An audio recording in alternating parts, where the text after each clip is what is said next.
ഞാൻ കല്യാണത്തിന് എൻ്റെ കല്യാണം ഓൾറെഡി ഉപ്പാക്ക് വയ്യ, ഉപ്പാക്ക് ഹാർട്ട് പേഷ്യൻ്റ് ആയിരുന്നു. അങ്ങനെ ഉപ്പാൻ്റെ ഒരു നിർബന്ധം ഇതൊക്കെയാണെന്ന് വെച്ചിട്ടാണ് പെട്ടെന്ന് കല്യാണം കാര്യങ്ങളൊക്കെ ഉണ്ടായത്. പിന്നെ എല്ലാവരും പറഞ്ഞു കല്യാണം കഴിഞ്ഞതൊക്കെ മാറും, ഒരു പെണ്ണ് കല്യാണം കഴിച്ചാലും കല്യാണം കഴിഞ്ഞാലൊക്കെ ഇത് മാറും.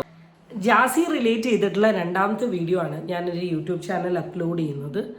ഇപ്പം ഞാൻ എപ്പോഴും പറയുന്നുണ്ട് why I upload this video എന്ന് പറയുന്നത്, ഈ വീഡിയോയിൽ കൂടെ കുറച്ച് കാര്യങ്ങൾ ജാസി കൺവേ ചെയ്യുന്നുണ്ട്.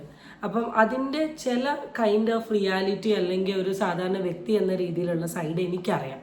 അതുകൊണ്ടാണ് ഞാൻ ഈ ടോപ്പിക്ക് ഡിസ്കസ് ചെയ്യുന്നത്. അപ്പോൾ ഇന്റേൺഷിപ്പിൻ്റെ ഭാഗമായിട്ട് ഞാൻ തിരുവനന്തപുരം പോയിരുന്നു. തിരുവനന്തപുരം ഡെയിൽ വ്യൂ എന്ന് പറയുന്ന ഓർഗനൈസേഷനിലായിരുന്നു ഞാൻ എൻ്റെ ഇൻറ്റേൺഷിപ്പ് ചെയ്തത്. അവിടെ ട്രാൻസ്ജെൻഡർ കമ്മ്യൂണിറ്റീൻ്റെ ഇടയിൽ വർക്ക് ചെയ്തത്. അപ്പോൾ എനിക്ക് ട്രാൻസ്ജെൻഡേഴ്സിനെ കുറിച്ച് അറിയാം. അവർ എങ്ങനെയാണ് ഒരാൾ ട്രാൻസ്ജെൻഡർ ആവുന്നത്, അവർ അനുഭവിച്ച പ്രശ്നങ്ങൾ, അവരുടെ ഹോർമോണൽ പ്രശ്നങ്ങൾ, അല്ലെ അവരുടെ ബോഡിയിൽ ഉണ്ടാകുന്ന ഫീച്ചേഴ്സിൽ വരുന്ന വ്യത്യാസം, അത് ട്രാൻസ്ജെൻഡേഴ്സ്, ലെസ്ബിയൻസ്, ഗെയ്സ്, പിന്നെ പാൻസെക്ഷൽ, ഇങ്ങനെ ഒരുപാട് ആൾക്കാരെ കാണാനും സംസാരിക്കാനൊക്കെ പറ്റിയിട്ടുണ്ട്. അപ്പോൾ എൻ്റെ ഒരു ഡിഗ്രി പ്രായം തൊട്ട് തന്നെ എനിക്ക് ഈ കമ്മ്യൂണിറ്റീനെ കുറിച്ചിട്ട് അത്യാവശ്യം നല്ല നോളജ് ഉണ്ട്. അപ്പം അതുകൊണ്ട് തന്നെ ട്രാൻസ്ജെൻഡർ കമ്മ്യൂണിറ്റീസിൻ്റെ വീഡിയോസും അവരുടെ ജൽസ പ്രോഗ്രാമും അവരുടെ സർജറി റിലേറ്റഡ് ആയിട്ടുള്ള കണ്ടൻറ്റ് കാര്യങ്ങളൊക്കെ കണ്ടിട്ടുണ്ടെങ്കിൽ ഞാൻ കാണലുണ്ട്. ഒരുപാട് ട്രാൻസ്ജെൻഡേഴ്സ് എന്ന ഫെയിമിലുണ്ടെങ്കിലും എനിക്ക് എൻ്റെ ഒരു പേഴ്സണൽ ഫേവറേറ്റ് ആയിട്ടുള്ള ആളാണ് ജാസി. കാരണം ആളുടെ വീഡിയോസ്, ആളുടെ ഡ്രസ്സിങ് സ്റ്റൈലൊക്കെ എനിക്ക് ഭയങ്കര ഇഷ്ടം.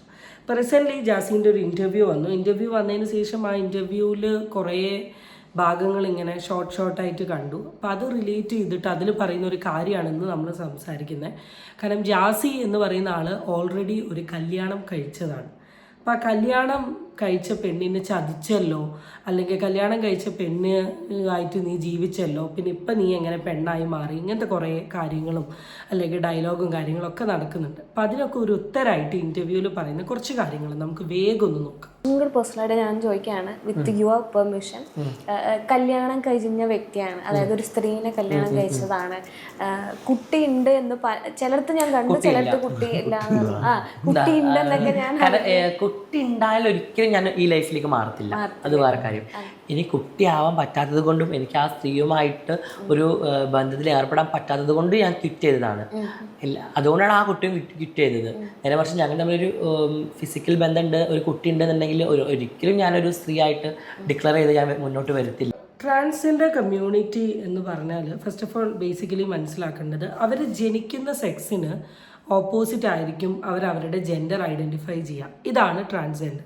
ഫോർ ആൻ എക്സാമ്പിൾ, ഇപ്പം ഞാൻ ജനിച്ചത് ഒരു സ്ത്രീ ആയിട്ടാണെങ്കിൽ ഞാൻ എൻ്റെ സെക്ഷുവാലിറ്റി ഐഡൻറ്റിഫൈ ചെയ്യുന്നത് ഒരു പുരുഷനായിട്ടായിരിക്കും.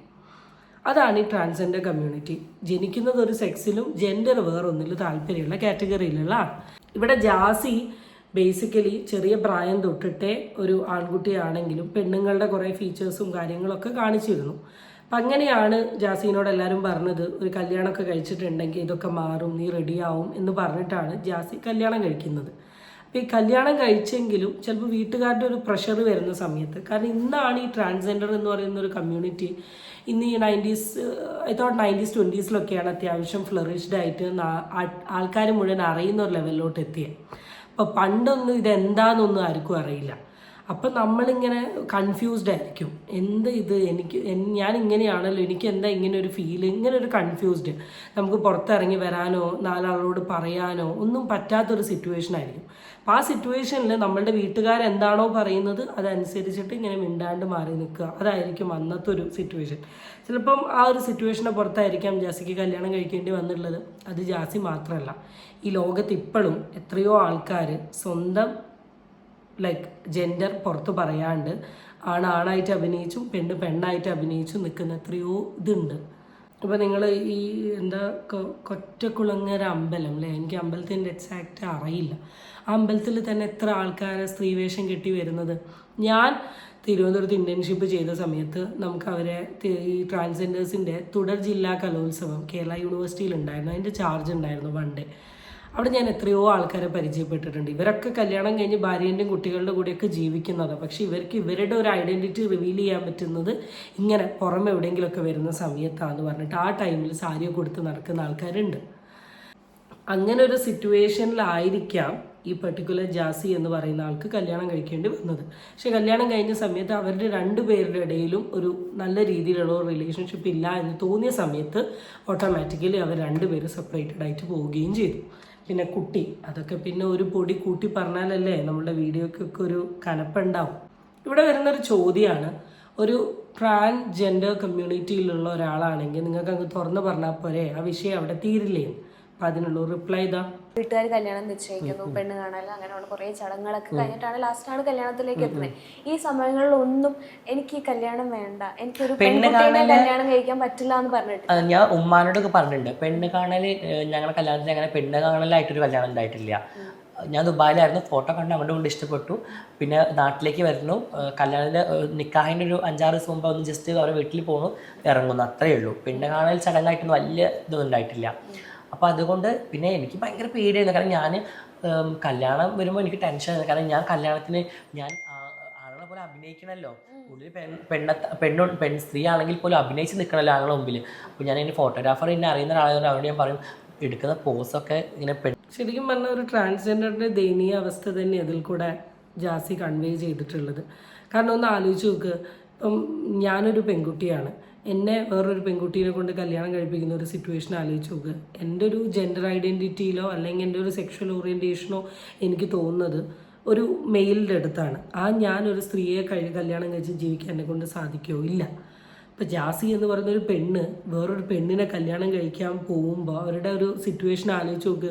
ഇതിൽ തന്നെ ഇൻ്റർവ്യൂവിൽ തന്നെ പറയുന്നുണ്ട്, അമ്മേൻ്റെ അടുത്ത് പറഞ്ഞിട്ടുണ്ട് എന്ന്. പക്ഷേ സോ കോൾഡ് വീട്ടുകാർക്ക് ഇത് അക്സെപ്റ്റ് ചെയ്യണമെന്നുണ്ടെങ്കിലും നാട്ടുകാരെന്ത് പറയും, സമൂഹം എന്ത് പറയും, ഇത് തെറ്റല്ലേ, ചോദ്യം വരില്ലേ, ഇതിൻ്റെയൊക്കെ പേരിൽ നമ്മൾ ഓട്ടോമാറ്റിക്കലി എന്ത് ചെയ്യും? ഒന്നിനും അങ്ങ് സമ്മതിക്കില്ല, എല്ലാം സഹിച്ച് പിടിച്ച് അവിടെ നിന്നോളാൻ അങ്ങ് പറയും. കല്യാണത്തിൽ എൻ്റെ കല്യാണം ഓൾറെഡി ഉപ്പാക്ക് വയ്യ, ഉപ്പാക്ക് ഹാർട്ട് പേഷ്യൻ്റ് ആയിരുന്നു. അങ്ങനെ ഉപ്പാൻ്റെ ഒരു നിർബന്ധം ഇതൊക്കെയാണെന്ന് വെച്ചിട്ടാണ് പെട്ടെന്ന് കല്യാണം കഴിഞ്ഞൊക്കെ ഉണ്ടായത്. പിന്നെ എല്ലാവരും പറഞ്ഞു കല്യാണം കഴിഞ്ഞതൊക്കെ മാറും, ഒരു പെണ്ണ് കല്യാണം കഴിച്ചാലും കല്യാണം കഴിഞ്ഞാലൊക്കെ ഇത് മാറും എന്നുള്ളത്. അപ്പോൾ കുറേയൊക്കെ എന്താ പ്രശ്നം എന്നറിയാം, നമ്മൾ ഈ ബാക്കിയുള്ളവർ പറയുന്നത് കേട്ട് ജീവിച്ചാലുള്ള ഏറ്റവും വലിയ പ്രശ്നം അത്. കല്യാണം കഴിഞ്ഞാൽ അങ്ങ് മാറും. എന്ത് മാറാനാണ്? ഒരാളുടെ സെക്ഷുവൽ ഐഡൻറ്റിറ്റി അവരവരെ ഐഡൻറ്റിഫൈ ചെയ്തിരിക്കുന്ന ആ ഒരു സെക്സ് അതെങ്ങനെയാണ് കുറച്ച് കഴിയുമ്പോൾ മാറുക? എനിക്ക് സത്യസന്ധമായി പറഞ്ഞാൽ എനിക്കത് മനസ്സിലാകുന്നില്ല. ഈ മിക്ക ആൾക്കാരുടെ ഒരു വിചാരമാണ്. കാരണം എനിക്ക് തോന്നുന്നു കുറച്ചും കൂടി പഴയ ജനറേഷനാണെന്ന് തോന്നുന്നു. ഇപ്പോഴത്തെ ജനറേഷൻ കൂടുതൽ ഇതൊക്കെ കണ്ട് ഇതൊക്കെ അക്സെപ്റ്റ് ചെയ്ത് തുടങ്ങിയിട്ടുണ്ട്. പിന്നെ എനിക്ക് ഭയങ്കര ടെൻഷനായിരുന്നു ആ ലൈഫ്. പിന്നെ ഞാൻ കാരണം നമ്മുടെ സ്വന്തം റൂമിലേക്ക് പോകാൻ തന്നെ നമുക്കൊരു മടി, കല്യാണം കഴിഞ്ഞ വീട്ടിലേക്ക്, കാരണം ആ കുട്ടീനെ എങ്ങനെ ഫേസ് ചെയ്യും, അങ്ങനെയൊക്കെ ഒരു പ്രശ്നം ഉണ്ടായിരുന്നു. പിന്നെ ആ കുട്ടിയുടെ എങ്ങനെ ഈ കാര്യം അവതരിപ്പിച്ചത്? എന്തൊരു ദയനീയ അവസ്ഥയല്ലേ. ഞാൻ ശരിക്കും ആലോചിച്ചിട്ടുണ്ട്, എന്ത് ചെയ്യും ആ ഒരു സിറ്റുവേഷനിൽ? എങ്ങനെ വീട്ടുകാരെ കൺവിൻസ് ചെയ്യാൻ പറ്റും? നമ്മൾ ശരിക്കും പറഞ്ഞാൽ ഇവരെ കാണുമ്പോൾ ഞാനല്ലേ പൊതുവേ ജനറൽ ആൾക്കാർക്ക് ഭയങ്കര പുച്ഛാണ്. ആൾക്കാരുടെ ഒരു മനോഭാവവും ഒരു തുറിച്ചുനോട്ടവും ഒക്കെ ഞാൻ കണ്ടിട്ടുണ്ട്. ഈ day in life with transgender എന്ന് പറഞ്ഞൊരു പരിപാടിയുണ്ട്. നമ്മൾ ഇവരുടെ കൂടെ പുറത്തു പോവുക. അപ്പം നമ്മളെ കാണുന്ന സമയത്ത് നാട്ടുകാർക്ക് ഒരു നോട്ടം, ഇവള് ശരിക്കും പെണ്ണാണല്ലോ, ഇവളെന്ത് ഇവരുടെ കൂടെ നടക്കുന്നേ? അപ്പം അത്രത്തോളം കാര്യങ്ങളൊക്കെ അനുഭവിച്ചു കൊണ്ടിട്ടാണ് അവർ ഈ ലോകത്ത് സർവേ ചെയ്യുന്നത്. അതിൻ്റെ ഒരു സീരിയസ്നെസ് മനസ്സിലാക്കിയിട്ടെങ്കിൽ ഈ കമ്മ്യൂണിറ്റിയിലുള്ള ആൾക്കാരെ ഇനിയെങ്കിലും റെസ്പെക്റ്റ് ചെയ്യാൻ ശ്രമിക്കുക. ചേർത്ത് നിർത്തി നിങ്ങൾ കൂടെ കയറ്റണമെന്നൊന്നും എനിക്ക് പറയാൻ പറ്റില്ല, അതൊക്കെ ഓരോരുത്തരുടെ ഇൻട്രസ്റ്റ് ആണ്. പക്ഷേ ചവിട്ടി താഴ്ത്താണ്ട് തുപ്പിക്കളയാണ്ട് നിൽക്കാൻ ശ്രമിക്കുക, അതും മനുഷ്യന്മാരാണ്. പിന്നെ കമന്റ്സിൽ ഞാൻ ഇങ്ങനെ ഈ ഒരു കല്യാണ വിഷയം ഇത് കുറേ മുമ്പ് പറഞ്ഞ കാര്യം. അപ്പൊ ആ സമയത്ത് അതിന്റെ കമന്റ്സ് എടുത്ത് നോക്കുന്ന സമയത്ത് ഒരു പെണ്ണിന്റെ ജീവിതം കളഞ്ഞു, അങ്ങനെയുള്ള കുറേ നെഗറ്റീവ് ജീവിതം കളഞ്ഞു എന്ന് എനിക്ക് തോന്നുന്നില്ല. കാരണം ഒരു പെണ്ണിന്റെ ജീവിതം കളഞ്ഞു എന്ന് പറയുന്നതിൽ ജാസി കുറച്ച് എക്സ്പ്ലനേഷൻ തരുന്നുണ്ട്, ഞാൻ അത് ഇട്ട് തരാം. അതിനു മുമ്പ് എനിക്ക് പറയാനുള്ളത്, ഈ ഒരു പോയിന്റിൽ മാത്രം ഞാൻ ഒരു സെക്കൻഡ് ജാസിക്കെതിരെയാണെന്ന് ഞാൻ പറയും. കാരണം ജീവിതം കളഞ്ഞു ഇൻ ദ സെൻസ്, ഇപ്പോൾ ഒരു കല്യാണം എന്ന് പറഞ്ഞാൽ ഒരു പെൺകുട്ടീനെ സംബന്ധിച്ച് എത്രത്തോളം സ്പെഷ്യലാണ് പെൺകുട്ടിക്കറിയാം, ആൺകുട്ടീനേക്കാൾ കൂടുതൽ. അവർ ഒരുപാട് ഇങ്ങനെ സ്വപ്നമൊക്കെ കണ്ട് അടിച്ച് പൊളിക്കണം, തകർക്കണം, കറങ്ങാൻ പോകണം, അങ്ങനെ പല ഇമാജിനേഷനിലായിരിക്കും കല്യാണം കഴിക്കുക. അതിപ്പോൾ ഒരിച്ചിരി മെച്യൂരിറ്റി ഒക്കെ ആവുന്ന സമയത്ത് ഇപ്പം എന്നോടൊരു 3-4 കൊല്ലം മുമ്പ് കല്യാണം എങ്ങനെ ആവണം അല്ലെങ്കിൽ പാർട്ട്ണർ എങ്ങനെ ആവണം എന്ന് ചോദിക്കുമ്പോൾ ഞാൻ തരുന്ന റിപ്ലൈന് വ്യത്യാസം ഉണ്ടാവും ഇപ്പം ഞാൻ തരുന്നത്. മെച്യൂരിറ്റി വരുമ്പോൾ നമുക്ക് കുറേ മാറ്റങ്ങൾ വരും. പക്ഷേ ഇതിപ്പോൾ ഒരു +2 പഠിക്കുന്ന കുട്ടീനെയാണ് കല്യാണം കഴിച്ചതോ ലൈക്ക് ആ പ്രായത്തിലെങ്ങാനുള്ള ചെറിയ പ്രായത്തിലുള്ള കുട്ടിയാണ്. അപ്പം ആ കുട്ടി എനിക്ക് കുറേ ഇമാജിനേഷനും ആഗ്രഹങ്ങളൊക്കെ തന്ന് അതിനെ കല്യാണം കഴിച്ച് വീട്ടിൽ കൊണ്ടുവന്ന് ഈ കാരണത്താൽ അതിനെ ഒഴിവാക്കുമ്പം എവിടെയോ അതിനെ ഹേർട്ട് ചെയ്തിട്ടുണ്ട് എന്ന് വിശ്വസിക്കുന്ന ആൾ തന്നെയാണ്. പിന്നെ ഒരു കല്യാണം എന്ന് പറഞ്ഞാൽ 2 കുടുംബമാണ്. അവിടുത്തെ ചടങ്ങ് ഇതൊക്കെ ഇതാണ്. എത്രയൊക്കെ പ്രഷറിൻ്റെ പുറത്താണെങ്കിലും എനിക്ക് മാറാൻ പറ്റില്ല എന്നൊരു ഷുവറിറ്റി ഉണ്ടെങ്കിൽ അവിടെ നോ പറയായിരുന്നു എന്ന് എനിക്ക് തോന്നുന്നു. മേ ബി അന്നത്തെ സിറ്റുവേഷൻ, സാഹചര്യം, ഉപ്പാക്ക് വയ്യാത്ത കാരണത്താലായിരിക്കാം. പക്ഷേ ഇതൊക്കെ ചെയ്തെങ്കിലും ജാസി ആ കുട്ടീൻ്റെ അടുത്ത് ചെയ്ത നല്ലൊരു കാര്യമുണ്ട്. കാരണം ഞാൻ ആ കുട്ടീനെ നിക്കാഹ് കഴിഞ്ഞ് കുറച്ച് ഗ്യാപ്പ് ഉണ്ടായിരുന്നു. അപ്പോൾ ആ കുട്ടി +1 +2 പഠിക്കായിരുന്നു. പിന്നെ ഡിഗ്രി കംപ്ലീറ്റ് ചെയ്തു, ഡിപ്ലോമ കോഴ്സ് ചെയ്തു. ഇതൊക്കെ ഞാൻ തന്നെ ചെയ്തത്. പിന്നെ ചെയ്യിച്ചതും പിന്നെ നമുക്ക് മന്ത്ലി അവർക്ക് മാസം പേയ്മെന്റ് കൊടുക്കണമല്ലോ നിക്കാഹ് കഴിഞ്ഞുകൊണ്ട്.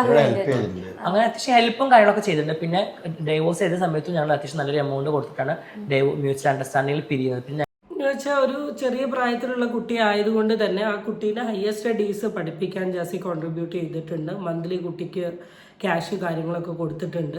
പിന്നെ 2 പേരും മ്യൂച്വലി ഡിവോഴ്സ് ചെയ്യുന്ന സമയത്ത് അത്യാവശ്യം പൈസയും കാര്യങ്ങളൊക്കെ കൊടുത്തിട്ട് തന്നെയാണ് ഡിവോഴ്സ് ആയത്. എന്ന് വെച്ചാൽ ഒരു ഫിനാൻഷ്യൽ സപ്പോർട്ട് ആ കുട്ടിയുടെ ലൈഫിൽ എന്തെങ്കിലും വന്നിട്ടുണ്ടെങ്കിൽ ഫിനാൻഷ്യൽ എഡ്യൂക്കേഷൻ സപ്പോർട്ടൊക്കെ കൊടുത്തു. That was great. ഇതൊന്നും ചെയ്യാണ്ട് ടാറ്റ ബൈ ബൈ എന്ന് പറഞ്ഞ് പോകുന്ന ആൾക്കാർ ഈ ലോകത്തുണ്ട്. അല്ലെങ്കിൽ വീട്ടിൽ ഭാര്യനെ കടത്തി ഉറക്കി അടുത്ത ആളുടെ കൂടെ ചാടിപ്പോകുന്ന ആൾക്കാരും ഉണ്ട്. അത് വെച്ച് നോക്കുമ്പോൾ it was A great thing. അപ്പം ഞാൻ ഈ ടോപ്പിക്ക് സംസാരിക്കാനുള്ളതിൻ്റെ ഒരു റീസൺ എന്താണെന്ന് വെച്ചാൽ, ഫസ്റ്റ് ഓഫ് ഓൾ നിങ്ങൾ ഏത് സെക്സിലാണ് ജനിക്കുന്നത് അല്ലെങ്കിൽ ഏത് ജെൻഡറാണ് നിങ്ങൾക്ക് തോന്നുന്നത് എന്നുള്ളത് അത് നമുക്ക് ഒന്നും പറയാൻ പറ്റില്ല. കാരണം അത് മുകളിൽ നിന്ന് ആരാണോ സൃഷ്ടിക്കുന്നത് അവർ കൊണ്ടുവരുന്ന ഒരു പ്രതിഭാസമാണ്. അപ്പം അത് അക്സെപ്റ്റ് ചെയ്യുക. നിങ്ങൾ ഫാമിലി ആണെങ്കിലും കമ്മ്യൂണിറ്റി ആണെങ്കിലും അങ്ങനത്തെ ഒരു സിറ്റുവേഷൻ വരുന്ന സമയത്ത് ആ വ്യക്തിനെ മാറ്റി നിർത്താണ്ട് അത് സ്വീകരിക്കാൻ ശ്രമിക്കുക. നിങ്ങളുടെ ഒരു നാണക്കേടിൻ്റെയോ അല്ലെങ്കിൽ സമൂഹത്ത് എന്ത് ചോദിക്കും, കുടുംബക്കാരെന്ത് ചോദിക്കും എന്നതിൻ്റെ പേരിൽ അവരുടെ ജീവിതം ഇങ്ങനെ സാക്രിഫൈസ് ചെയ്യാണ്ട് നിൽക്കുക. അതുവഴി അവരുടെ ജീവിതവും പോവും, ഓപ്പോസിറ്റുള്ള ആളുടെ ജീവിതവും പോവും എന്നൊരു തിരിച്ചറിവ് തരാൻ വേണ്ടി മാത്രമാണ് ഈ വിഷയം ഞാൻ സംസാരിച്ചത്. Okay guys, stay tuned for the next video. Tata bye bye and don't forget to subscribe, and it's bye from Amia Unfiltered.